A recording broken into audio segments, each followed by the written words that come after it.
Las palabras y las cosas. Vamos a hacer una línea de tiempo, del chocoarroz al machirulo. El chocoarroz, consumo habitual del ministro de Economía Nicolás Dujovne, hoy negociador principal con el Fondo Monetario Internacional para un crédito stand-by. Circuló ese gasto a partir de otras revelaciones, como por ejemplo una cena en su casa, el cubierto 3.100 pesos por comensal, 6 personas. Estaba Christine Lagarde en esa cena y los argentinos, con los periodistas en el medio, hablamos del chocoarroz y los gastos superfluos del ministro de Economía y no hablamos de la cena, más allá del precio, sino de qué se había hablado en esa cena un mes antes de que se iniciaron las conversaciones con el Fondo Monetario Internacional. Esta semana se inició con el presidente Mauricio Macri llamando con gravedad al Senado de la Nación a no darle apoyo al proyecto de ley que venía de diputados para retrotraer las tarifas a noviembre y pautar otras maneras de ajuste de los servicios públicos atados a salarios. Salió Cristina, el Macri le dijo, no sigan a las locuras de Cristina. Cristina se dio tratada por loca, mandó un tuit, tratar de loca a una mujer, típico de machirulo, y nos pusimos a hablar todos de machirulo, etimología, lo buscamos en el diccionario y todas esas cosas. Palabras que nos enganchan en lo que tal vez para muchos sea interesante, pero no es el fondo de las cosas, y así estamos, enroscados en palabras sin sentido, en gags, en lo superfluo, en la chicana, en la consigna electoral, en quién impone la agenda con la palabra o la chicana más inteligente. Hoy fue un día muy tenso en el Senado de la Nación. Este programa va grabado, no vamos a hablar de los resultados porque a esta hora, mediodía del miércoles, no tenemos qué terminó de pasar finalmente en el Senado. Las negociaciones estaban ahí minuto a minuto, segundo a segundo, despacho a despacho, teléfono a teléfono, con un gobierno muy preocupado por su gobernabilidad, con una oposición muy preocupada porque los costos políticos del ajuste los pague el gobierno, y nosotros, entre chocoarroz y machirulo, y las patas en el barro.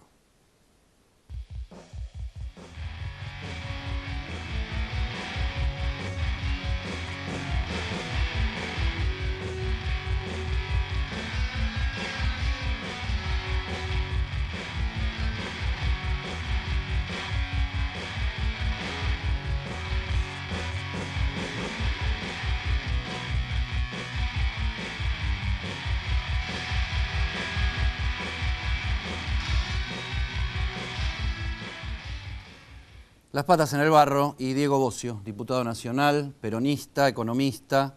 ¿Cómo va, Diego? Muy bien. ¿Bien? Gracias por invitarme. Qué suerte, que estás bien. Una pregunta, ¿Pichetto es el verdadero jefe del peronismo hoy? Miguel está cumpliendo un rol muy importante porque en el Senado de la Nación es donde justamente el peronismo tiene una mayoría, un número importante, significativo, que de alguna manera permite o no que se traten determinadas cuestiones en el ámbito parlamentario. Me parece que hoy hablar de un jefe del peronismo sería un error. Me parece que el peronismo, luego de una derrota electoral tan fuerte, un proceso de derrota electoral tan fuerte como ocurrió en el 2015, se volvió a dar en el 2017, está encontrando, tiene la obligación de encontrar una forma de elegir a sus mejores hombres para justamente tratar de ser una alternativa y una opción pensando en el 2019. Y Miguel está cumpliendo un rol importante, no solo desde el punto de vista parlamentario, no solo desde el punto de vista de poder confluir, la dificultad de confluir intereses en el Senado de la Nación, que son intereses de distintas provincias y demás, y también en el ámbito parlamentario de la Cámara de Diputados, sino también con la vocación de ir armando una alternativa. Por eso nos encontramos hace unos pocos meses en Gualeguaychú, después en Córdoba y seguramente en los próximos días haremos un nuevo encuentro reflexionando de lo que ocurre en la Argentina y fundamentalmente reflexionando sobre el futuro, ¿no? En 2008, Cristina nos dijo que saliéramos a comprar lamparitas de bajo consumo. En 2018, 10 años después, Macri nos sale a pedir que compremos lamparitas LED. Lo único que cambió es la tecnología.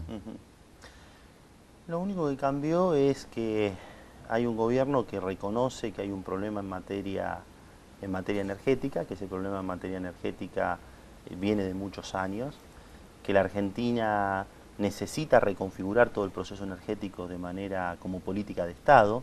Uno habla, yo he visitado Vaca Muerta, incluso con las autoridades actuales de YPF, y veo un potencial enorme, pero también ese potencial hay que encontrarle demanda, hay que encontrarle viabilidad de inversión. Pero hoy hay un problema concreto, y el problema concreto es que en los 2 últimos años ha habido aumento de tarifas, nadie, o por lo menos nosotros, no discutimos que tenía que haber aumentos de tarifas para ponerlas en un equilibrio en términos de precios relativos, pero me parece que había una transferencia de recursos muy importantes en donde los sectores medios fundamentalmente hoy están con una dificultad, están con la dificultad de que no solo te aumentan la tarifa, sino que te aumenta el supermercado, te aumenta la prepaga, te aumenta la expensa, te aumenta el colegio del pibe al que manda un pibe al colegio privado, y esa situación donde el salario no alcanza está poniendo en ajuste y en aprieto a muchos sectores de la sociedad, y ahí donde nosotros marcamos, esto no es solamente un problema tecnológico, esto no solamente es un problema de si producimos más o menos energía y cómo la producimos, es también un diseño institucional que permita hacer sustentable el Estado, pero también hacer sustentable la familia, ¿no? Sigo con la historia. En 2010, Sí. octubre de 2010, principios de octubre de 2010, tuvo media sanción en diputados y después sanción en el Senado de la Nación, el 82% móvil para los jubilados. Lo recuerdo. En aquel entonces se había fracturado el bloque oficialista del Frente para la Victoria, Julio Cobos ya se había separado con la crisis del campo, fue él quien desempató en el Senado para aprobar el 82% móvil que después Cristina vetó. Sí, Hoy no, llegamos... Él desempató en las retenciones, en realidad perdimos por 2 o 3 votos en el Senado, el 82% móvil. Recuerdo muy bien porque era director de ANSES. Sí, el ser oposición es ser básicamente irresponsable, porque la verdad que lo que le planteaba Cristina al Congreso en el 2010 es lo mismo que le planteó Macri ahora, ¿no? O sea, no nos dan las cuentas, muchachos, no hagan quebrar el país. Yo tuve la oportunidad de escribir ese veto y básicamente lo que dijimos fueron 2 cosas, que había una ley de movilidad jubilatoria que estaba funcionando muy bien, que habíamos iniciado un proceso de recuperación del sistema previsional de lo privado a lo público, y que el tiempo con esa ley de movilidad jubilatoria nos iba a dar la razón en términos de que había que esperar 4 o 5 años para llegar al 82% móvil. Y la verdad que nos dio la razón. Cuando uno mira la ley de movilidad jubilatoria, cómo funcionó y cómo fue la relación en el 82% móvil, salario mínimo vital y móvil, la verdad que el año pasado llegó producto de esa ley de movilidad jubilatoria. En ese momento no teníamos los recursos. Lo dijimos claramente, nosotros no tenemos los recursos, los sistemas previsionales, a diferencia del tema tarifas, una vez que vos tomás una decisión es para hoy y para siempre. Y las decisiones en contra son decisiones que evidentemente tienen un costo político muy alto. Me parece que tiene otra naturaleza. Me parece que lo que estamos acá discutiendo es una cuestión de coyuntura. Cuando nosotros le planteamos al gobierno, hay un problema con las tarifas, los comercios, las pymes, las industrias, pero fundamentalmente las familias de clase media están teniendo dificultades. No lo decimos porque se nos ocurre o porque estamos viendo a ver quién tiene más o menos poder. Porque hay un problema real y concreto. La gente no llega a fin de mes, por lo que dije antes. Y frente a eso vos tenés 2 opciones. O el Estado, es decir, el Congreso de la Nación, en este caso, uno de los poderes del Estado, da un debate y dice, que es lo que decimos nosotros, que los aumentos tarifarios vayan en línea con los aumentos salariales, o el Congreso no dice nada. Y nosotros decidimos plantear el debate. El gobierno nunca se prestó a debatir, el gobierno tuvo una postura intransigente, soberbia, diciendo no, nosotros este tema no lo debatimos. Es más, cuando planteamos una rebaja del IVA nos dijeron no, eso tiene un alto costo, después volvieron ellos, incluso los propios gobernadores nuestros, con el tema del IVA. Con lo cual me parece que acá es a ver de qué manera, de forma transitoria, resolvemos un problema concreto que tiene la sociedad.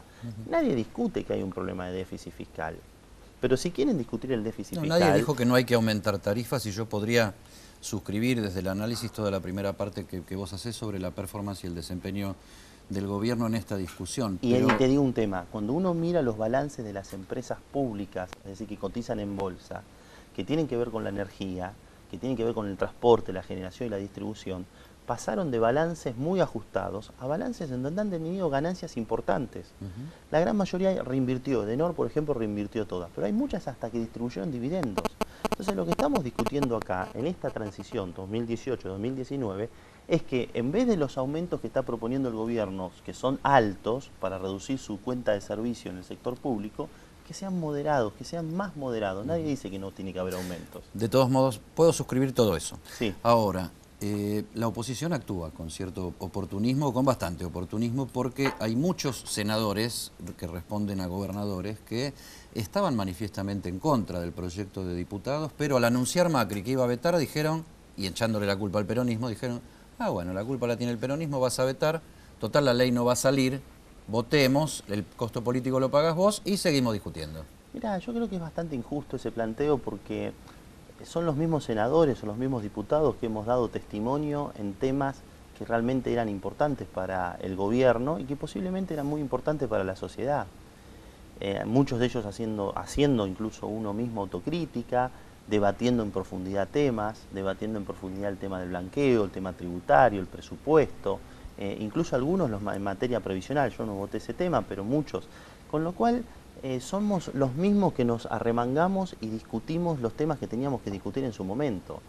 Y los senadores hace 12 días le dijeron al presidente de la Nación, que es la expresión máxima del Poder Ejecutivo, no tenemos ningún problema, vengan y discutamos el tema. Posiblemente haya mucho que mejorar de la ley de diputados. Posiblemente tengamos que discutir incluso alguna cuestión federal. Posiblemente tengamos que discutir cuestiones que tienen que ver con la seguridad jurídica, que es cuestionable, porque si yo te pregunto, ¿todas las empresas de concesión pública tienen los mismos dueños originales? ¿Hicieron o no hicieron juicios en el CIADI? ¿Pagó el Estado Nacional o no pagó esos juicios? ¿Y ahora qué están reclamando? Es una discusión muy de fondo. Lo que te quiero decir desde el punto de vista político, hemos sido muy coherentes, hemos dado testimonio de manera madura y responsable en el momento que habíamos dado, y me parece que acá no hubo voluntad por parte del gobierno. ¿El gobierno qué apuesta? A la grieta. Apuesta a decir, sí, sigan a Cristina. Macri revivió a Cristina y adjudicó a Cristina el origen del proyecto de y que diputados, no es así, que en realidad era del Frente Renovador, ¿no? No, ni siquiera, es un proyecto mío de Marco Lavagna, que firmaron el resto de los integrantes de nuestro bloque, que fue discutido con Marcos en muchas ocasiones y que el kirchnerismo firmó en disidencia. Totalmente. El kirchnerismo se subió por izquierda, digamos. Pero la verdad que el proyecto original es mío, que después lo replican otros legisladores. El gobierno salió a tratar de meter cuña o grieta con los gobernadores diciendo se están comiendo un proyecto que lo que beneficia es al lobby de la provincia de Buenos Aires. No necesariamente, porque el nivel de subsidio no está en el marco de la distribución, sino el subsidio está en el resto de los componentes de la generación y el transporte de la energía. Con lo cual no necesariamente es el tema de la provincia de Buenos Aires. De hecho hay una cláusula en el proyecto que justamente lo que hace es habilita al Poder Ejecutivo a ordenar y darle ecuanimidad al tema de tarifas públicas a nivel federal, que creo que es un tema que tenemos que discutir y tenemos que discutir con profundidad. ¿Hay un problema de gobernabilidad, Diego, y vamos terminando? No, me parece que hay que desdramatizar. Sí, el gobierno tiene que tener una actitud absolutamente distinta, no nos puede llamar a discutir para ajustar. Y si el gobierno tiene que tener una actitud distinta, resulta que somos los mismos que votamos el blanqueo, pero no para que blanqueen a los familiares, sino porque entendíamos. De hecho, yo formé parte de un equipo que tenía vocación a través de Daniel Scioli de ir a la presidencia, y yo recuerdo que uno de los puntos era el blanqueo, otro de los puntos era el ordenamiento. El kirchnerismo hizo su propio blanqueo. Además, también, entonces, todos lo hicieron. Bueno, por eso, entonces no hemos sido hipócritas, hemos sido maduros y responsables. Frente a ese criterio, me parece que acusar a la oposición o a profundizar la grieta, lo único que hace es, tiene dos ganadores de la grieta, Macri y Cristina. Macri desde el punto de vista electoral, pero no desde el punto de vista del gobierno. Y Macri tendrá que decidir si quiere gobernar o quiere tener una postura electoral. Me parece que en este momento es necesario gobernar. Del lado del peronismo, ¿Cristina ya fue o está dentro? Nosotros estamos trabajando una alternativa distinta, lo han dicho desde Sergio Massa hasta Juan Manuel Urtubey, pasando por muchos gobernadores, Miguel Ángel Pichetto. Nosotros estamos pensando en el futuro, estamos pensando en que jóvenes dirigentes o dirigentes con experiencia, con capacidad, que han mostrado vocación de renovación, tengan la posibilidad de tener una oportunidad en el 2019. Gracias, Bocio. No, gracias a vos. Ya volvemos.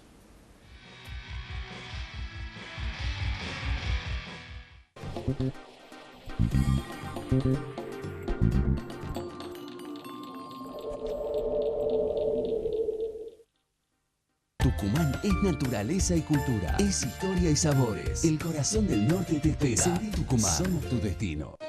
Cuando cambias tu celular usado por uno nuevo, cambian tus salidas, cambian tus habilidades, cambian tus locuras, cambian tus paisajes,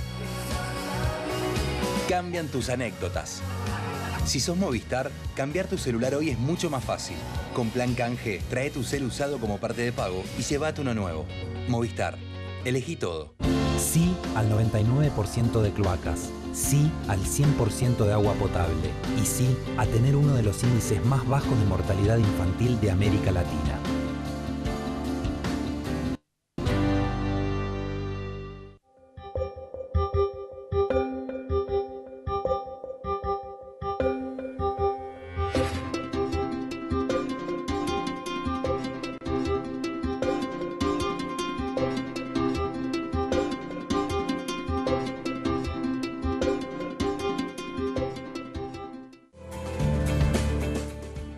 Te queremos contar que el nuevo Metrobús de Morón recorrerá más de 3 kilómetros por la avenida Presidente Perón y tendrá 7 paradas desde la calle La Rioja hasta Directorio. Incluirá más de 42.000 metros cuadrados de espacios verdes, un destacamento policial ya instalado y nuevas luces LED. Ya estamos trabajando en la pavimentación de los nuevos carriles exclusivos. En unos meses vas a poder viajar más cómodo, rápido y seguro. Trabajamos en más obras para vos. Morón Gobierno.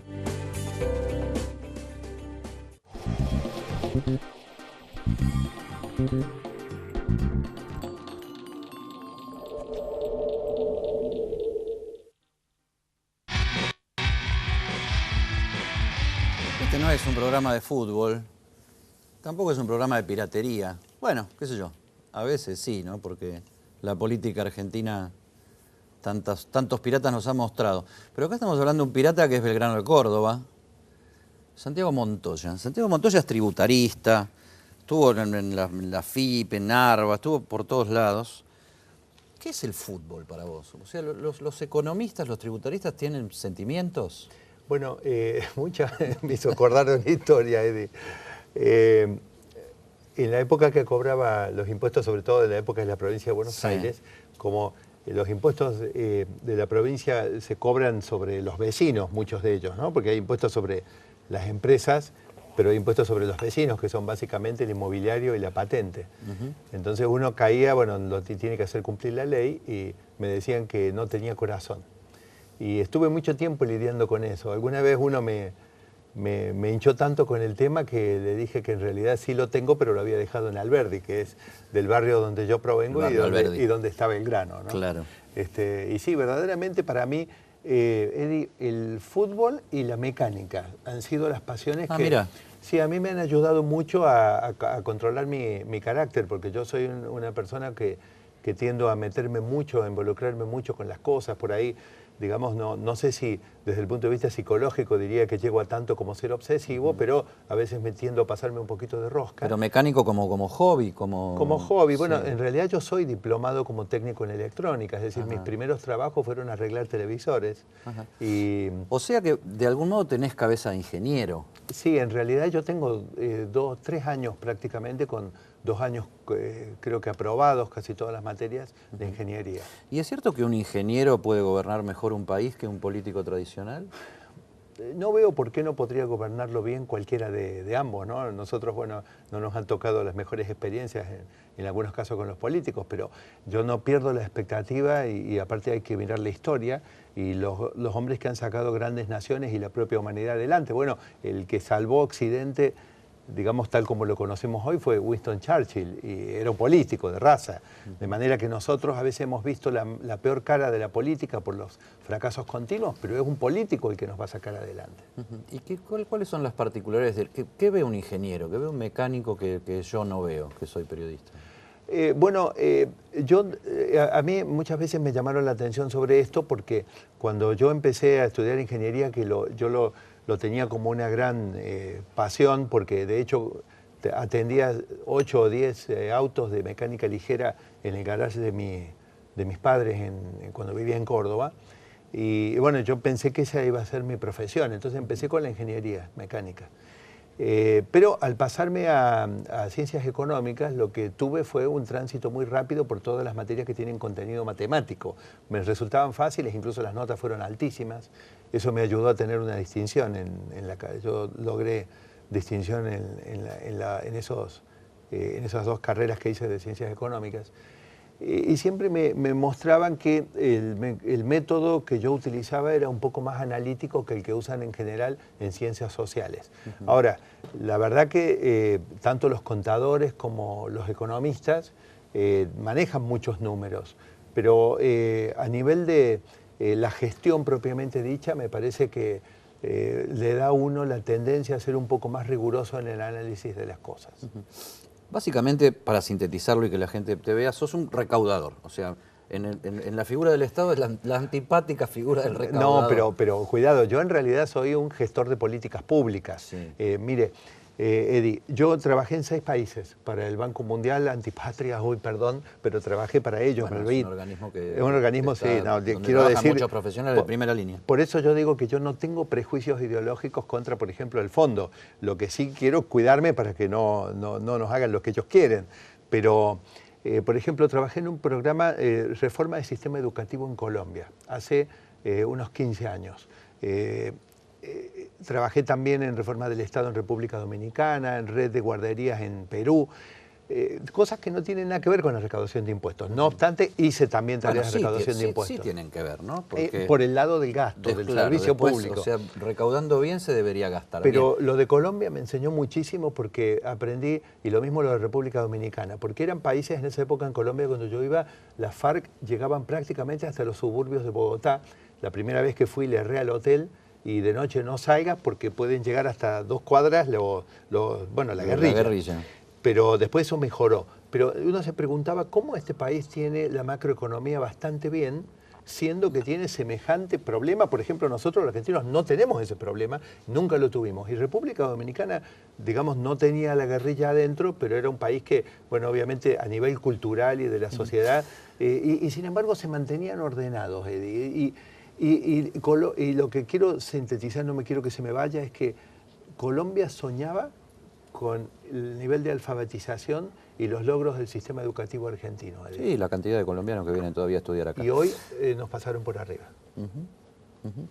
De todos modos, yo iba a Santiago una cosa, con tu especialidad y tu experiencia en el Estado. ¿Es grave la situación fiscal de la Argentina?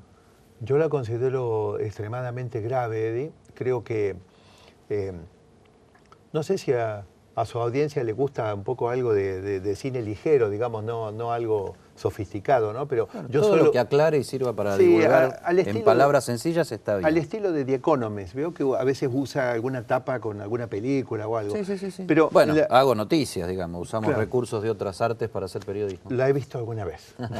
En la película Apolo 13 muestra que cuando la nave reingresa a la Tierra, explican que si viene demasiado baja la nave, se quema la atmósfera. Y si viene demasiado alta, rebota y se va al sol y los astronautas se mueren. Y solamente tenía un pequeño ángulo de 5 grados donde tenía que entrar en ese ángulo a la atmósfera. Yo creo que cuando arranca el gobierno, la situación era tremendamente grave, muy grave desde el punto de vista fiscal, y el gobierno tenía solamente una oportunidad de no errarle en un margen ni en tiempo ni en el diseño de las medidas para poder intentar que esto equilibre para arriba, es decir, para que, además de ser mesiánica la idea de que iban a venir las inversiones y el segundo semestre iba a hacer crecer, para lograr que eso realmente ocurriera. Lamentablemente no pudieron hacerlo y hoy, Eddie, estamos al punto de una situación donde las variables macroeconómicas están muy tensas y la economía tiende, me parece, a querer acomodarla sola. Acabas de decir, sin venir del oficialismo ni tener nada que ver, que la situación fiscal era delicada, grave cuando asumió el gobierno, o sea que herencia hubo. Sí, herencia hubo y bueno, y ahí hubo uno de los fenómenos que yo a veces como alguien que tuvo experiencia en la función pública, a otros que muchas veces hoy hay muy buenos economistas que están por todos lados dando diagnósticos y recomendaciones. Volvieron los economistas a pero su es que salsa. hay un gran problema económico que no se resuelve. Pero la realidad es que yo creo que hubo una interna que perdió, por ejemplo, en este caso Carlos Melconian, adentro de Cambiemos, al arranque, donde me parece que el presidente se quedó con aquellos que le dijeron las cosas que quería escuchar, y era, no hace falta, o sea, vamos al dentista, pero no te van a usar el torno para arreglarte la muela, te lo van a hacer con unos pases de magia. Y me parece con mimitos. Con mimitos. Entonces me parece que el hombre que tenía un diagnóstico diciendo, cuidado, que esto hay que atenderlo pronto porque se puede agravar, ese hombre perdió, yo la perdí también en el equipo que yo estaba. Yo quedé afuera de lo que iba a ser el gabinete de Scioli si Scioli ganaba. ¿Por qué quedé afuera? Porque yo perdí una interna. ¿Pero la interna cuál era? Yo hablaba de la gravedad del diagnóstico económico y si bien era con otra lógica, pero yo quería salir de esto. Y lamentablemente me parece que el gobierno, para cerrar nada más y para redondear, no tomó debida nota de la seriedad de la situación inicial y ahora la agravaron.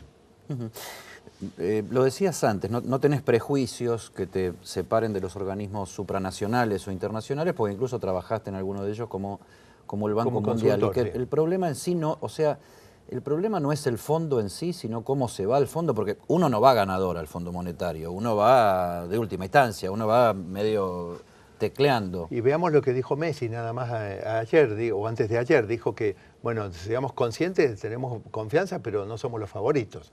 Cuando uno va a pelear con el fondo máximo por un stand-by, hay que recordar que el stand-by de las líneas que tiene el fondo es la más antigua, o sea, tiene décadas de experiencia en eso y esta debe ser la cuarta o la quinta generación de funcionarios del fondo que son especialistas en agarrar países con el stand-by.